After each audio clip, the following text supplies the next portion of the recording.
Bonjour, alors aujourd'hui j'avais envie de vous parler de mûre. Alors pas la mûre de la plante grimpante, de la ronce, mais la mûre de l'arbre. Ici on est devant plusieurs mûriers. Alors déjà dans les mûres arbres, il y a le Morus alba et le Morus nigra. Le Morus alba est originaire de Chine et le Morus nigra d'Asie occidentale.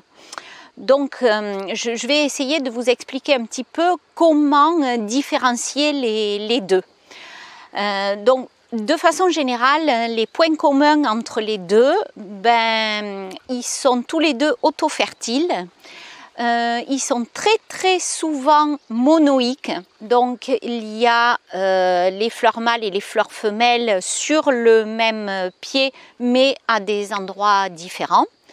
Ils sont très rarement dioïques et encore plus exceptionnellement hermaphrodites. Donc la grande majorité monoïques. C'est un arbre, que ce soit le Morus nigra ou le Morus alba, ce sont tous les deux des arbres qui peuvent monter jusqu'à 10-15 mètres, un petit peu moins pour le Morus alba. Après, il existe aussi quelques variétés naines à la fin de la vidéo. Je vous parlerai un petit peu des variétés. Il en existe maintenant aussi des naines. Le feuillage est caduc. C'est un arbre qui aime bien la chaleur, surtout pour le Morus nigra, mais il va quand même résister à un bon moins 15. Le Morus alba résiste un petit peu plus au froid. Et alors la grosse différence, déjà, c'est que le Morus alba, c'est le mûrier du ver à soie. Les chenilles du ver à soie se nourrissent des feuilles du Morus alba. Elles peuvent se nourrir aussi des feuilles du Morus nigra, mais qui est de moins bonne qualité. Donc quand il y a eu l'élevage du ver à soie, ça s'appelle la sériciculture, quand il y a eu vraiment une explosion de la sériciculture en France, on a commencé à planter beaucoup de mûriers blancs. On s'est rendu compte aussi que le mûrier blanc il débourrait très tôt en saison et que si par hasard il y avait des gels tardifs, on n'avait plus de feuillage et donc plus de nourriture pour le ver à soie. Alors que le Morus nigra, il débourre un petit peu plus tardivement. Donc dans les plantations, on mettait toujours quelques Morus nigra. Comme ça, s'il y avait un gel tardif, au moins on avait des feuilles pour nourrir les vers à soie. Ces grosses plantations de mûriers pour le ver à soie s'appelaient des murets ou des murerets en rapport avec Morus, le mûrier aussi. Après, donc le mûrier alba, il va avoir des feuilles beaucoup plus grosses. On le voit très bien sur celui-ci. Elles sont assez molles. Même parfois gaufrées, on le voit aussi sur celui-ci, ondulées, quoi, elles gaufrent. Elles peuvent être entières, comme celle-ci, ou des fois elles peuvent être lobées. Là, est-ce que j'en ai? Hop, j'ai perdu mes lunettes sur l'arbre. Non, il n'y a pas de lobées. Je vous en mettrai en photo. Sur le même arbre, il peut y avoir à la fois des feuilles pleines comme ça et des feuilles lobées. Mais elles sont vraiment lisses et fines chez le Morus alba. Chez le Morus nigra, elles sont plus petites, elles sont vertes, beaucoup plus foncées et elles sont beaucoup plus épaisses. Et surtout, ce qui les différencie, c'est au revers de la feuille du Morus nigra, j'en ai pas là sous la main, mais je vous en mettrai en photo, au revers, la feuille du Morus nigra est poilue. Alors que celle de l'alba, elle est totalement glabre, lisse. Ça, c'est le premier point pour les différencier, mais quand on n'est pas bien habitué, c'est un petit peu difficile. Quand il y a du fruit sur la plante, alors là, on ne se trompe pas, parce que vraiment, sur le fruit, c'est vraiment différent. Le mûrier blanc, il peut avoir des fruits qui peuvent être blancs, violacés ou noirs. Le Morus nigra, il n'a que des fruits noirs. Que des fruits noirs. Et d'ailleurs, qui passe du stade, quand ça mûrit, ça passe du stade vert au rouge pour finir noir. Là, derrière moi, j'ai un Morus alba à fruits noirs. Et ici, il y a une branche là, c'est pas bien mûr, mais ça va l'être. Il y a un Morus alba à fruits blancs. Est-ce qu'il y en a quelques-uns d'un peu plus mûrs ici? Hop, voilà, je vais baisser la branche. Voilà, ben il tombe. Donc là, on en voit un qui est pas mal mûr. Voilà. Donc le Morus alba, qu'il soit à fruits blancs, violacés ou noirs, il a un fruit qui a un long pédoncule. Hop, je vais en attraper un. Voilà. On le voit là, sur les blancs. Hop, j'en attrape un ici. Long pédoncule aussi. Alors que sur le Morus nigra, les pédoncules sont quasiment inexistants. On dit qu'ils sont sessiles. Ils sont vraiment, ils sont collés à la branche. Donc ça, c'est vraiment un premier point qui les différencie. Le Morus alba, il a un fruit qui est légèrement recourbé tout le temps. On le voit bien, hein, hop, légèrement recourbé tout le temps. Alors que le Morus nigra, c'est un fruit vraiment très ovale, vraiment au contour bien arrondi, bien rectiligne, j'ai envie de dire, au contour strict, quoi. Voilà, alors que le alba, il est incurvé. Il y a aussi un autre point pour les différencier. Le Morus alba, sur la baie, il n'y a quasiment pas de petits poils. Il n'y en a vraiment quasiment pas. Il y en a quelques-uns, un petit peu plus sur ceux à fruits blancs. Il y en a un petit peu, mais presque pas. Sur le Morus nigra, c'est plein de petits poils. En fait, ces petits poils, c'est quoi? C'est des restes de la fleur femelle, hein, du pistil de la fleur femelle. Ce sont des restes. D'ailleurs, ces fruits, ce n'est pas des fruits, ce sont des faux fruits. En fait, c'est une accumulation de plein de petits fruits. La graine étant, il y a une petite graine à l'intérieur de chaque petit fruit renflé là. Et ce genre de fruits, de faux fruits, s'appelle des soroses. Voilà. Donc là, on le mange, ben vraiment, on le mange comme ça. Hop, on jette juste le pédoncule. Ce noir, il n'était pas tout à fait mûr. Celui-ci, hop, il est vraiment bien sucré, celui à fruits blancs. Alors, la différence aussi au niveau du goût entre le Morus alba et le Morus nigra, vraiment le Morus alba, qu'il soit à fruits blancs, violets ou noirs, il reste très sucré, mais au niveau du parfum, c'est un peu fade. On s'en sert d'ailleurs essentiellement pour le faire sécher. Ça, on en trouve pas mal maintenant dans le commerce, hein, des fruits de mûrier secs. En fait, on en trouve pas mal. Pourquoi? Parce que c'est un fruit qui est très riche en potassium. Il a, je crois, 200 mg de potassium pour 100 g, ce qui est vraiment énorme. Ils sont très riches en anthocyanes, bien sûr, ceux qui sont à fruits noirs, hein, parce qu'à fruits blancs, il n'y en a pas. Et c'est vraiment un fruit qui a très peu de calories. Je crois que c'est 50 kilocalories pour 100 grammes. C'est vraiment rien du tout. Donc c'est aussi un fruit minceur. Donc quand on veut se faire plaisir avec un peu de sucre, on peut très bien manger des fruits frais ou secs de mûrier. Donc j'en étais à vous parler de la différence au niveau du goût des fruits entre le alba et le nigra. Donc le alba, très sucré mais douceâtre. Le nigra, quand il n'est pas encore tout à fait mûr, il est vraiment très acidulé. Mais quand il est mûr à point, cette acidité, vraiment, elle elle est bien atténuée et on a plein de parfums. Donc vraiment au niveau du goût, nettement, le Morus nigra est vraiment mieux. C'est un fruit qui est tombé en désuétude, que ce soit pour le Alba, parce qu'il y a plus, maintenant il n'y a plus d'élevage de verre à soie, ou vraiment très peu, ou le nigra pour le goût de son fruit. En fait, c'est un fruit qui ne se conserve pas.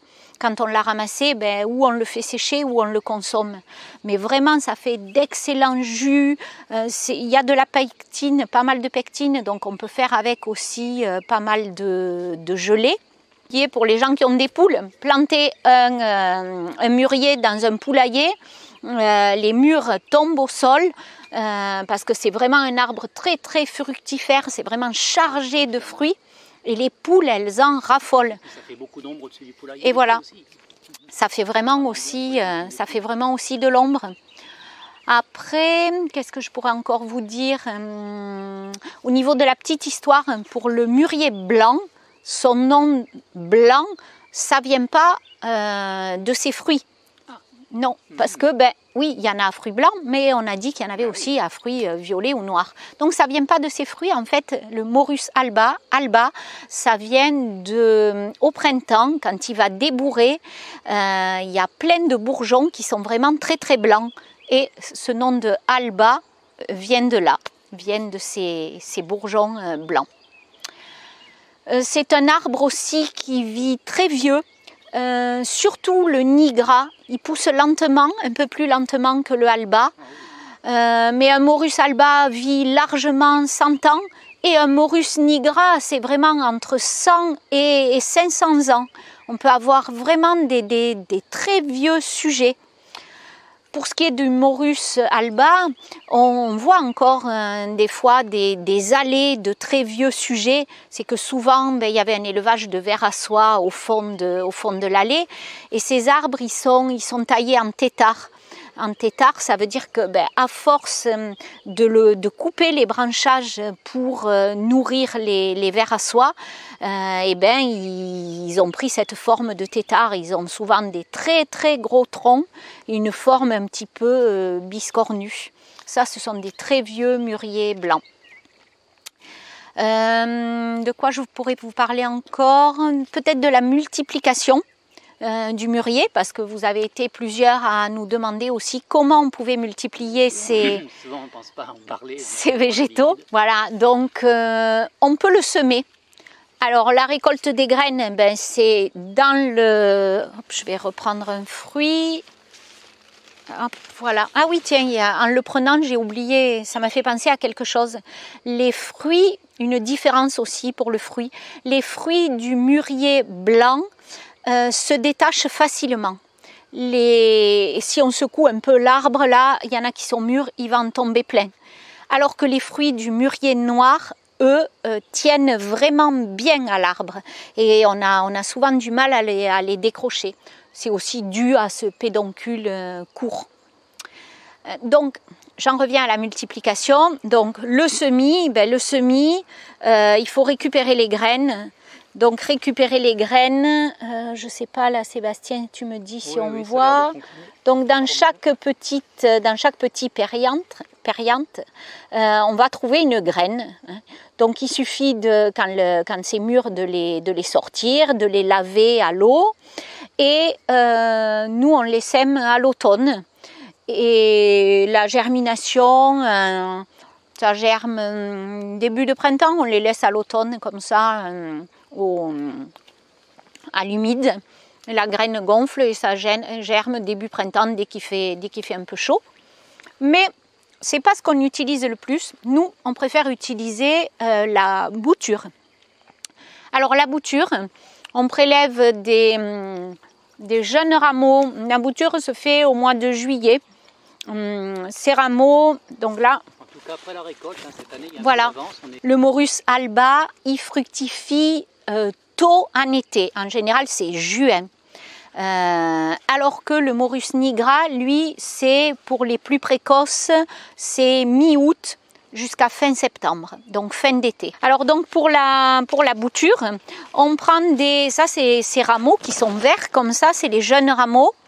Donc au mois de juillet, fin juillet, début août, ces rameaux-là, ils commencent à être un peu boisés, mais très légèrement. Donc on dit aoûter.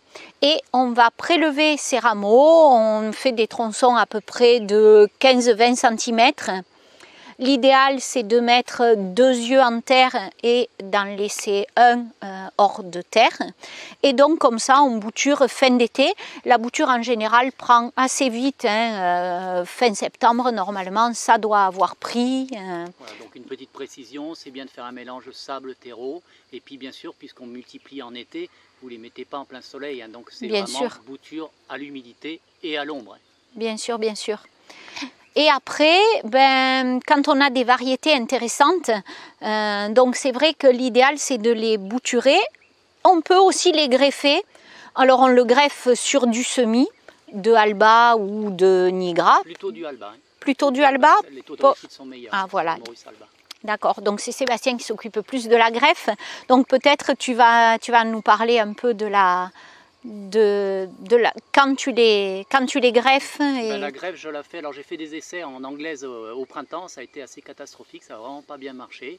Et j'ai fait un petit peu de sheep budding un peu plus tard en saison, que les résultats étaient moyens. Et sinon, c'est la greffe en écusson au mois d'août. Voilà. Au moment où ça va rentrer en dormance, parce que le morus envoie beaucoup de sève et j'ai l'impression que l'œil se noie avec la montée de sève au printemps. Donc c'est plutôt une greffe en écusson au mois d'août, peut-être jusque septembre.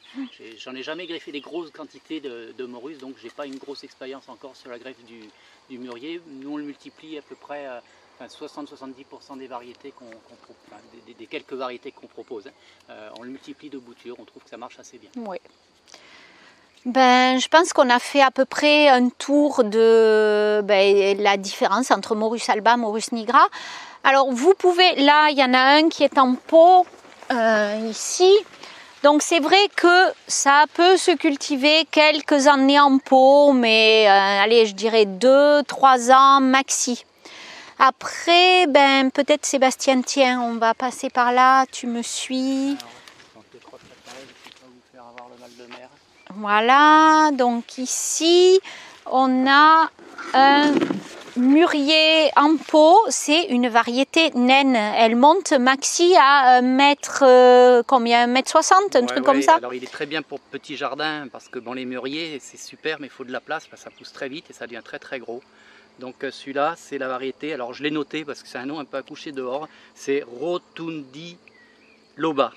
Voilà, Morus on l'appelle. Voilà, Rotundi Loba. Donc c'est ni un Alba, ni un Nigra, c'est Rotundi Loba, Morus Rotundi Loba. Mais pour les gens qui veulent le cultiver en pot, celui-là c'est tout à fait possible. En plus, le mûrier supporte très bien la taille. On peut vraiment lui faire une taille comme ça, un peu en arrondi pour éviter de le laisser grimper. C'est aussi un fruitier qui peut fructifier sans jamais être taillé. Il n'a vraiment pas besoin de taille pour fructifier et fructifier abondamment. Donc ça aussi, c'est quand même pas mal. Écoutez, j'espère que je vous aurai donné envie de planter des morus. Faire un ou deux petits zooms sur les arbres, là, sur quelques gros plants, si tu peux l'amener. Hop. C'est bien chargé. Bien chargé et bien mûr, peut-être. Ah là, voilà. Tiens, je vais faire descendre cette branche. On voit ici un qui est un petit peu violacé. Tu fais de l'ombre avec ta... Voilà, hop, tu le vois là? Donc celle-ci, vous voyez comme elle se détache facilement. Donc celle-ci, elle doit être vraiment très sucrée.